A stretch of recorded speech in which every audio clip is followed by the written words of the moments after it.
friends? Welcome back, guys. Another great day. What are we going to talk about today? Today, we're going to be talking about Kubo and the Two Strings from 2016, directed by Travis Knight. Travis Knight has also directed the stellar Transformer movie, Bumblebee, with the blue, or not, he's not blue, is he? He is yellow, and he has no voice. So anyway, he directed Bumblebee, guys. So that's, he hadn't directed but a couple movies. He directed another movie called The Night Gardener. Hadn't seen it. Sounded cool, though. So Kubo and the Two Strings. This is a movie. First, let's get into who's starring it. We got Charlize Theron.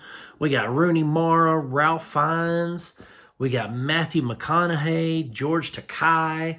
We got Carrie... can't pronounce it. The guy who played Shang Tsung in the first Mortal Kombat movie. We got him in it. I mean, so it's a great cast of characters. And in this, we follow Kubo. He's a little kid. He plays I don't know what those Japanese instruments are called. It's like a guitar, like an acoustic guitar. It's like, I can't do that. But anyway, he plays that. He goes into his small town. He has a little bit of magic in him. Has a little bit of that madge, and he plays his guitar, makes a paper come to life, his origami, and his origami, he tells a story through it.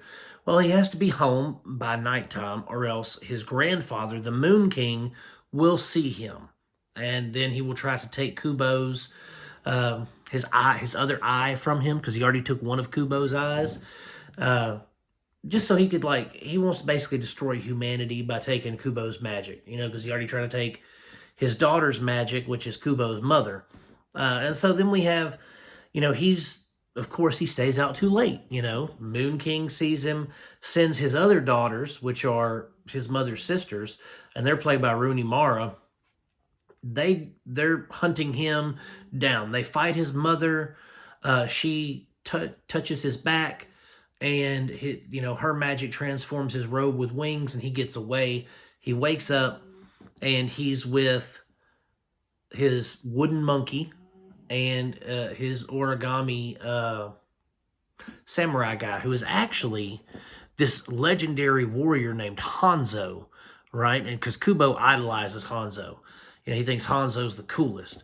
And so he winds up meeting up with Hanzo and the monkey, and the monkey and him and Hanzo go on this quest to find two pieces of armor and a sword. And, like any fantasy movie, they encounter bad guys along the way, and they have to go through these trials and tribulations. But what we really want to talk about here, the story's excellent, of course. Story's always, it's an excellently told story. Travis Knight does a stellar job with telling the story of Kubo. What stands out, this is a Leica film, okay? And if any of y'all know anything about Leica, Leica is a stop-motion animation production company. And they've done, I believe they did Box Trolls. They've done The Missing Link. They did Kubo. I mean, Leica, they've done some really stellar stop-motion stuff. I don't know if they did Coraline or not. They may have. I'm not real sure. But, just that kind of stop-motion animation is their forte. And they nail it with this, guys. This is one of the most beautifully animated films ever. I mean, there's this stop motion. There's the Nightmare on Elm Street is not stop motion. The Nightmare Before Christmas. There's that. James and the Giant Peach. And the Guillermo del Toro's Pinocchio. Those are the four best stop-motion animation films ever, and in my opinion, Kubo takes the cake on it's my number one spot. I loved it. I loved the articulation. I loved the attention to detail. Nothing ever felt jumpy or out of place. The editing was superb, and the action, the fight scenes to be choreographed, and I can just imagine that the fight scenes alone probably took months and months of adjusting little body parts and facial expressions and that kind of stuff.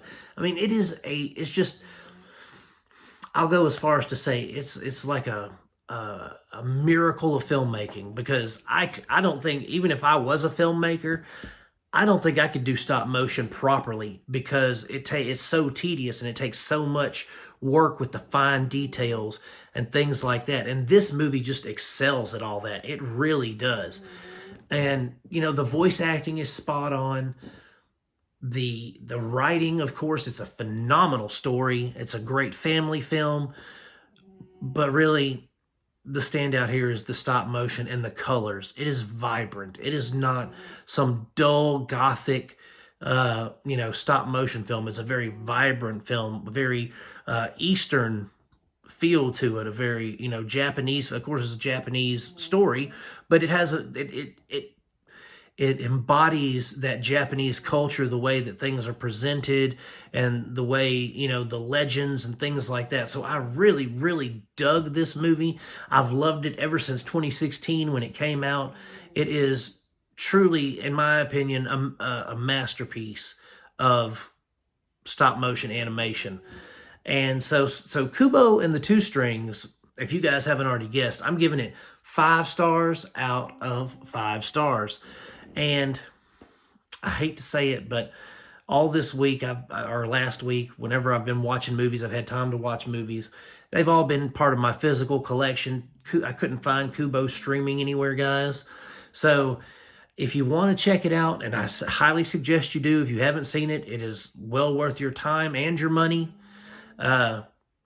If you haven't seen it, you can probably get it on Amazon, on Prime Video. If you don't want to get a physical copy, I'm sure you can find a digital somewhere. But it would definitely be one worth adding to your physical collection should you get the chance. So guys, that's it for Kubo and the Two Strings. Thank you so much for watching my videos. I appreciate it so much. You guys are great. Like and subscribe for more content. And guys, I'm going to keep making them as long as you keep watching them. God bless you. Peace out, and see you next time.